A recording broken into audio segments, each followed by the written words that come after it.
Assalamualaikum warahmatullahi wabarakatuh. Perkenalkan, nama saya Nada Umanti dari kelas 3E dengan NIM E1E02410145. Di sini saya akan menceritakan tentang legenda batu menangis. Pada zaman dahulu kala hiduplah seorang ibu bersama anak perempuannya yang bernama Darmi. Ia hanya tinggal berdua bersama anaknya karena sang suami telah meninggal dunia sejak Darmi masih kecil. Dulu mereka hidup bahagia dan hidup berkecukupan, namun setelah sang suami meninggal, mereka hidup miskin dan sang ibulah yang harus mencari nafkah. Sang ibu pergi ke ladang untuk kesehariannya dan Darmi hanya fokus dengan dirinya serta berdandan setiap hari. Pada suatu hari, sang ibu ingin pergi ke ladang dan meminta Darmi untuk memasak di rumah. "Nak, ibumu pergi ke ladang, kamu masak ya?" Lalu Darmi menjawab, "Apa? Masak? Ibu nggak lihat kuku aku yang bagus ini, tanganku yang bersih ini? Kalau aku masak, ya nanti tanganku bisa kotor lah." Sang ibu pun terdiam dan hanya bisa bersedih. Lalu ibu pergi ke ladang tanpa berkata apapun. Di ladang sang ibu merenung. Sembari beristirahat di bawah pohon, ibu berkata, "Mengapa ya anakku semalas itu?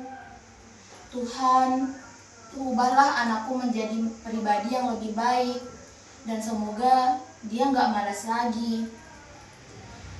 Sore harinya, sang ibu pun pulang dari ladang dan ia membuka kudung saji di atas meja makan.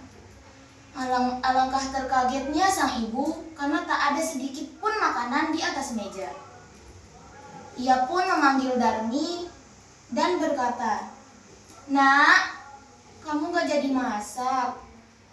Tetapi Darmi malah balik marah kepada sang ibu. "Ibu sih, aku kan jadi lapar juga. Kenapa nggak masak dulu sih sebelum ke ladang? Seharusnya sebelum ke ladang ibu tuh masak dulu. Aku jadi kelaparan nih dari tadi nggak makan." Sang ibu pun meminta maaf kepada Darmi karena tidak masak. Padahal itu jelas-jelas kesalahan Darmi. "Ya nak, nanti ibu masak ya." Pada suatu hari, sang ibu pergi lagi ke ladang. Nah, di ladang, sang ibu ternyata telah memanen padi. Dan padi itu akan dijual ke pasar besok paginya.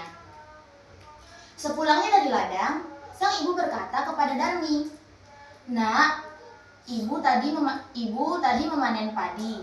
Besok kita pergi ya ke pasar untuk menjual padi." Lalu Darmi menjawab, "Ke pasar? Yang aku nggak mau, Bu. Di pasar tuh banyak debu, di pasar tuh kotor, nanti aku bisa kotor, aku kan cantik, aku kan putih, bersih." Sang ibu pun terdiam dan bersedih lagi. Seringkali ibu bersedih dengan ucapan Darmi karena kemalasannya. Paginya sang ibu pergi ke pasar untuk menjual padi. Sang ibu mendapat uang yang lumayan banyak ya teman-teman. Sepulangnya dari pasar, sang ibu menghitung uang di teras rumah. Lalu Darmi melihat ibunya sedang menghitung uang. Nah, si Darmi datang ke ibunya dan mendekati ibunya sembari berkata kalau bedaknya habis. Ibu kelihatannya banyak uang hari ini. Bedakku habis. Ibu beliin aku bedak ya?" "Alhamdulillah nak, uang ini bisa kita pakai makan untuk sehari-hari. Bedakmu habis. Kalau gitu, nanti kamu ikut ya ke pasar untuk membeli bedak. Takutnya ibu salah beli," jawab sang ibu. Lalu Darmi berkata, "Ke pasar ya, males sih, tapi demi bedakku, demi aku kelihatan cantik, ya udah deh, nanti aku ikut ibu ya ke pasar." Sore harinya, Darmi dan ibu pergi ke pasar. Namun sebelum berjalan ke pasar, Darmi membisikkan sesuatu kepada ibunya. Ibu, nanti Pas berjalan ke pasar, ibu jangan sekali-kali berjalan di sampingku ya. Sang ibu bertanya, kenapa nak? Nggak ada, ibu berjalan di belakangku saja. Aku nggak mau sih sebenarnya, tapi nggak ada deh bu, jangan di sampingku deh pokoknya. Sang ibu pun menuruti perkataan Darmi. Dan mereka pun berjalan ke pasar, di mana Darmi berjalan di depan dan ibu berjalan di belakang. Darmi yang berjalan di depan bertemu dengan temannya waktu baru berjalan dari rumahnya nih, belum mau sampai pasar loh, masih jauh. Ia bertemu dengan temannya dan sang teman ini bertanya, "Halo Darmi, kamu mau kemana? Tumben banget nih keluar rumah. BTW yang di belakang kamu itu siapa sih?" "Oh, halo. Aku mau pergi ke pasar sih, mau beli bedakku habis." "Dia ya? Dia pembantuku. Aku suruh dia ikut nanti buat bawain aku belanjaan yang lain." "Oh, gitu." Mereka pun lanjut berjalan untuk ke pasar dan terus berjalan ke pasar dengan sang ibu selalu berjalan di belakangnya. Di tengah perjalanan, Darmi bertemu kembali bersama temannya yang lain, teman laki-lakinya. Temannya pun bertanya lagi, "Hai Darmi, kamu mau kemana? Tumben banget." "Aku mau ke pasar nih, mau pergi beli bedak." "Oh, itu siapa di belakangmu? Dekil banget." Sang Darmi pun menjawab sambil merasa geram karena ditanya itu terus. "Dia pembantuku."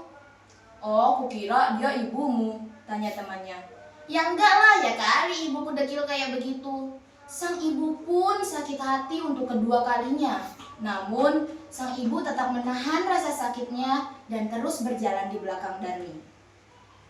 Sesampainya di pintu pasar, Darmi lagi-lagi bertemu dengan temannya. Dan temannya bertanya hal yang sama. "Hai Darmi, tumben banget ke pasar, mau beli apa?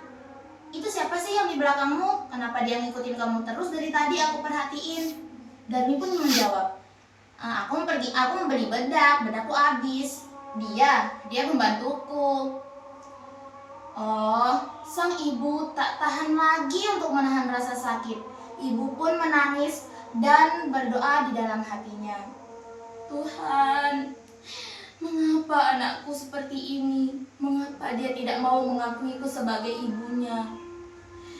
Tolong hamba-Mu ini Tuhan, berikanlah anak hamba hukuman agar dia jera," kata sang ibu.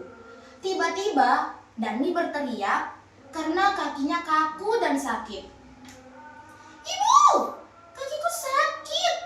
Kenapa kakiku tidak bisa digerakkan?" kata Darmi. Darmi pun terjatuh ke tanah dan menjerit serta menangis. Sang ibu pun berkata, "Kamu kenapa nak?" Ibu tidak mengatakan itu sebenarnya teman-teman.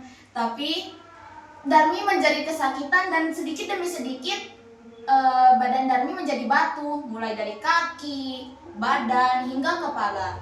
Namun sebelum menjadi batu sepenuhnya, Darmi meminta maaf dan memohon ampun kepada ibunya.